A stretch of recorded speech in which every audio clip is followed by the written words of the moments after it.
Авилгатай тэмцэх газраас албан тушаалтуудын хувийн ашиг сонирхлын болон хөрөнгө орлогын мэдүүлгийг улсын хэмжээнд шинжилэн бүртгэж дууссан. Алба багшдын мэдүүлэг, иргэдийн гомдол мэдээллийн дагуу мэдүүлэгтэн зөрчил илэрсэн албан тушаалтуудад хариуцлага тооцож эхэлжээ. Тухайлбал нийслэлийн мэргэжлийн хяналтын газрын дэд бүтц хяналтын элцэн дарга мөнх жаргал, Улаанбаатар цахилгаан түгээх сүлжээ компани дэд захирал Ган зориг, Чингэлтэй дүүргийн 6 дугаар хорооны засаг дарга Солонго тэргүүтээ нийслэлийн өмчийн харилцааны газрын ажилтнууд, мэргэжлийн хяналтын газрын улсын байцаагч зэрэг хөрөнгө орлогоо худал мэдүүлсэн алба багшдад хариуцлага хүлээлгэжээ.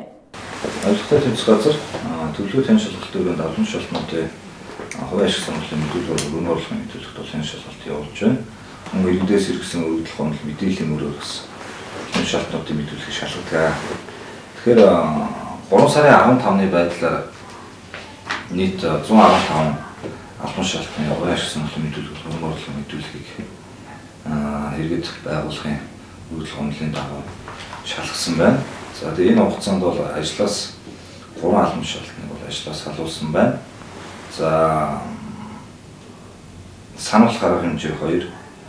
За албан тушаал бууруулсан 4. Тэгэхээр сарын цалинг 30 хүртэл бууруулсан холбогдох албан шалтгаанууд байна.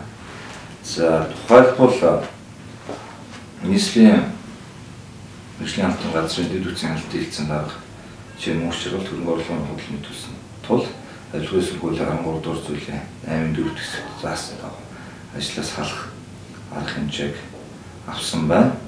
За нийслэлийн өмчийн харилцааны газрын ах мэргэжилтэн нэмд аваа. За газар чөлөөлөх хэлтсийн мэргэжилтэн шийжэр мөнх эрдэнэ. За үнэлгээ төлбөрийн хэлтсийн мэргэжилтэн одон чимэг.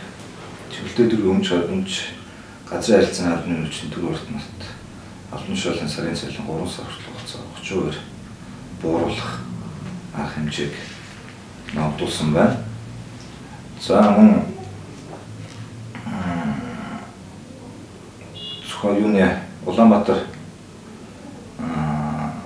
цахилгаан түгээх сүлжээ хувьцат компани дэд захирал Ган зориг, мөн албаны дарга Баяр сайхан, Нямбаяр, Бонцог нуруу, Адиа төмөр, менежер Бонцог нуруу, Адиа төмөр, Отгон баяр.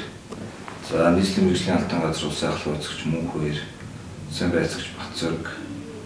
За Чингэлтэй дүүрэн 6 дугаар хорооны засаг дарга Болгомаа түвшний 338 дугаар ангийн үнийн нөөц мэргэжлийн Цэрэн нарт албан тушаалын сарын цалин өгөх хүртэлх сарын хугацаанд 30 хүртэл бууруулахын цахилгаан шийдвэрлэлийг тус ногдуулж.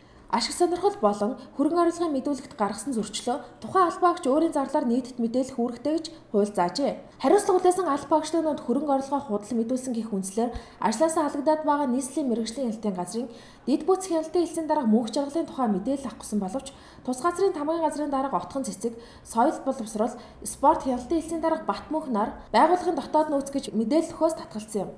Ер нь бол сонирхлын түвшний хувьд бол авилгын сургуулийн өөрчлөлт авилгын сургуулийн нэмэлт өөрчлөлт орсонтой холбоотойгоор авилгатай тэмцэх газрын даргын тушаал болох гарсан байдаг. Өмнө тушаалгаар бол энэ сонирхлын түвшнүүд бол авилгын сургуулийг зөрчөөс сахилгын шийтгэл ногдуулсан албан шалтгаан, өөрөөр сахилгын шийтгэл хүлээсэн албан шалтгаан өөрийнхөө зардлаар хэвлэл мэдээлэл байгуулах би ийм зөрчил гаргасан тул авилгын сургуулийн дагуу ийм сахилгын шийтгэл хүлээсэн гэдэг өөрийнхөө зардлаар бас гол нийтэд мэдээлж явах ёстой. Тэгэхээр энэ мэдээлэл хүргээс хэрэгжүүлэх бол бас тодорхой хэмжээний хариуцлага тооцох юм бас явж байгаа. Тэгэхээр бас энэ одоогийн байдлаар хариуцлага тооцогч байгаа шалтгаанууд бол өөрсдөө энэ бол мэдээлэх үүрэгтэй байгаа гэж ойлгож байна. Ашиг сонирхлын зөрчилтэй хөрөнгө орлогоо худал мэдүүлсэн, нуунд арагдуулсан албан тушаалтуудыг авилгатай тэмцэх газраас шалгаж цаг тухайд нь мэдээлнэ гэлээ.